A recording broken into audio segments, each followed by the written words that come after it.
lacagtu waxay noo gaartay marka 10 doolar ay noo gaartay. Waxaan rabnaa inaan kala baxno insha Allah. Muuqaalka la daawo muuqaalka dhamayso muuqaalkaaga waa marka. Waxaan rabnaa maadaama 10 noo gaartay 10kiina aan kala baxno insha Allah. Waan isla tijaabin doonaa waan isla arki doonaa insha Allah. Application kasta waxa way in la tijaabiyo fiican Soomaa aboon Soomaa. Marka aniga application da soo arko waxaan jeclahay inaan tijaabiyo oo aan fiiriyo asxaabta kadibna aan u soo share gareeyo okay. Waan u sheegay in lacag la bixi karo in kale okay. muuqaalka min bilow ilaa dhamaan dhamayso waxaan soo geli doonaa adresska waxaan taaban doonaa qaybtaan aan taabanay qaybta marka aad taabato kadibna waxaa taabanay qaybtii ku qoran tahay withdrawal-ka taabanay hadaa lacag samayso withdrawal-ka taabo withdrawal-ka taabanay waxaan taaban doonaa qaybta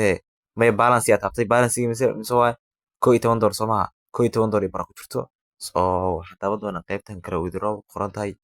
waa taabanay marka aad taabato wuxuu ku leeyahay waxaa soo gelisaa adres waxaa gelinaysaa meesha ula bixis dooro meesha ula bixis dooro ku leeyahay hadda maxaan dooran doonaa anihan am Bible ama kan kee dooran doonaa waxaan dooran doonaa crypto USDT aan dooran doonaa okay marka aan doorto muxuu leeyahay waxaa soo gelisaa waxaa gelinay amountiga geliyo amountiga enter iyo amountiga ala baxay mise waa 10 waaye marka 10 geliyo wuxuu leeyahay marka soo geli adresska uu leeyahay adresska soo geli 10 la bixisa adresska soo geli adresska ayaa gelin doonaa insha Allah adresska ayaan gelin doonaa insha Allah adresska si fiican iskaga hubino adresska si fiican USD TR7 Soomaa okay Binance imaan doona insha Allah Binance imaan doona insha Allah waa isla arki doonaa application inuu run yahay in lacagta soo gasho in kale waa isla arki doonaa okay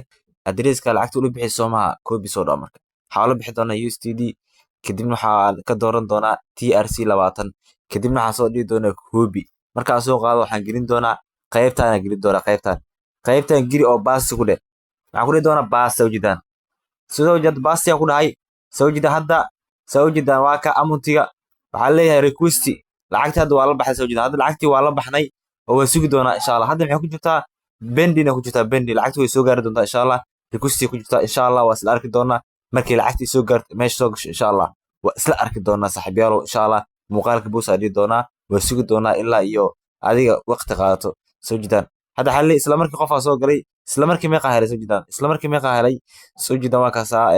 isla markii waxa soo geliyay waxa soo diiwaan geliyay Ilaa Saciid waxaan ku helay hal door sawjidaan waa kaasaa marka application ka faa'iideysa marka application ka wuxuu leeyahay 24 saac sug waa sugi doonaa insha Allah waa isla arki doonaa anaadi Binance iyo gudaha gali doonaa